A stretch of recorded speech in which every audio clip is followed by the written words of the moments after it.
I saw this movie almost a week ago and I'm still trying to process it. I'm John Hayeck and welcome to my movie thoughts.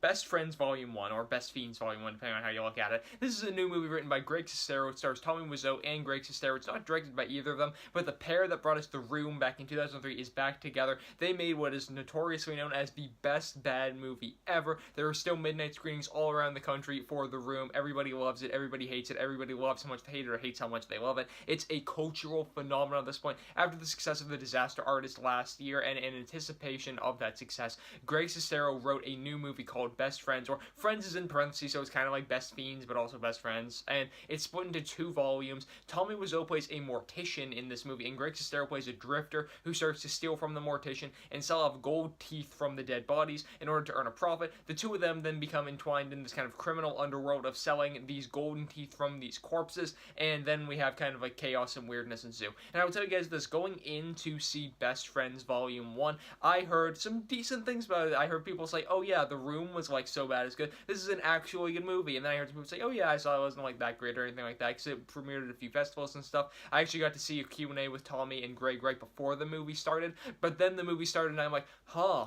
Yeah, I wouldn't consider this good or bad. I would consider, a lot of people were saying, like, oh, it's kind of going to be like the new Drive or the new Nightcrawler, and those are the movies that Greg Sestero said inspired him when he was writing the movie. This movie isn't really like Drive or Nightcrawler or any other kind of noir-type movies or any other crime-type movies. This movie is a lot like The Room, and it's a movie that is a lot like The Room because it is so bad it's good. It's so poorly written and so poorly acted that it's just entertaining. And it's one of those movies I can't knock for that because I was entertained walking out of it, but I was entertained in a really kind of cynical type of way, saying like, oh yeah, these people, they don't really know how to act. Tommy Wiseau was as crazy as he was in The Room, and there were some moments in this movie where he was even crazier, I'll be honest with you guys. Greg Sestero, there were some moments in this movie where I'm like, I don't know if he's been to an acting workshop since 2003, and they had this like love interest for Greg Sestero's character in the movie, and she's probably the worst actress in the entire movie, or worst actor in general participating in the entire project. The editing of the movie is super bizarre. When you get to the end, it switches to black and white for a few scenes. That doesn't make any sense whatsoever, and the frame rate goes super slowly, which is just completely bafflingly weird.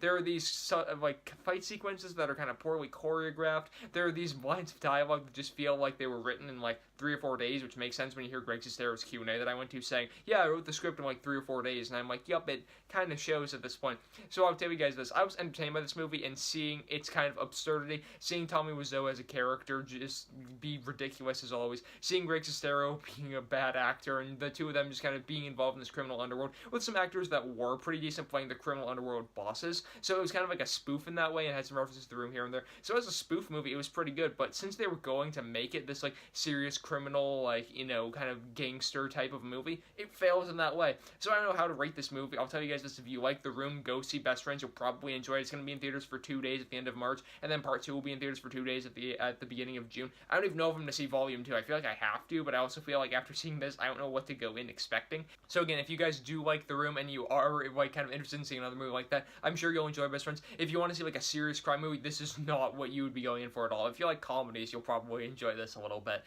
But it is certainly something. I'll tell you guys that. But guys, those are just my thoughts on Best Friends. Be sure to leave all of yours in the comment section down below. You guys can also go over to mymoviethoughts.com, follow me on Twitter at John Hayeck, and subscribe to this YouTube channel for tons more posts from me as well. Links to all 3 of those are in the description down below as well. You guys can also like this video, comment on it, share with some friends. I am John Hayeck, and as always, thank you guys so much for watching.